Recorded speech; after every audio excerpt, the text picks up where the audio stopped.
I think the medtech sector was completely caught unawares with the second wave. The demand, and there was a huge demand and supply mismatch. For many products, the demand shot up, especially the diagnostic product, respiratory care products. For critical care products, the demand shot up because a lot of people went to ICUs and stayed longer there. So overall, I think for some products, demand really hit the roof. For certain products, demand really went down because the elective surgeries were not happening. Cancer care patients were suffering. Patients with spinal injuries or patients with back injuries or knee injuries were suffering. So those surgeries were not happening. Only emergency surgeries were happening. So overall, I think it was like I would say a neutral for the medtech sector. I think medtech sector really stepped up the ante in terms of manufacturing. Many companies which were in diagnostic products really stepped up the manufacturing capabilities.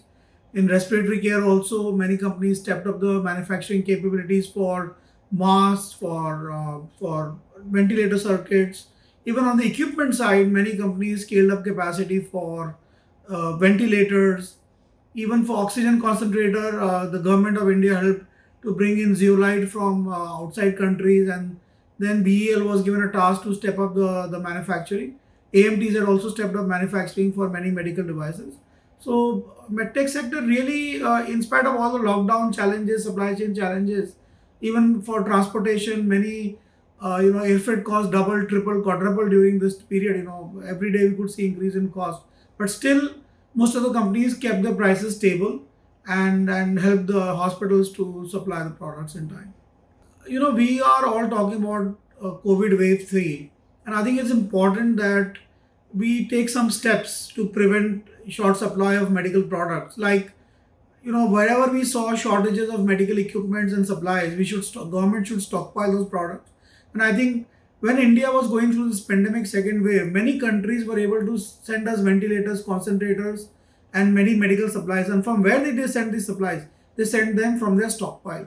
So I think government of India should create a stockpile at least in 4 or 5 centers in the country, so that very quickly, wherever we have a pandemic wave, we can address that through those products in stock, whether it's consumables or equipments.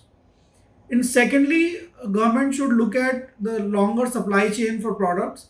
And for some products which have longer supply chains, government should order now, so that when we hit the third wave around November, October, November, we should have these products ready in stock.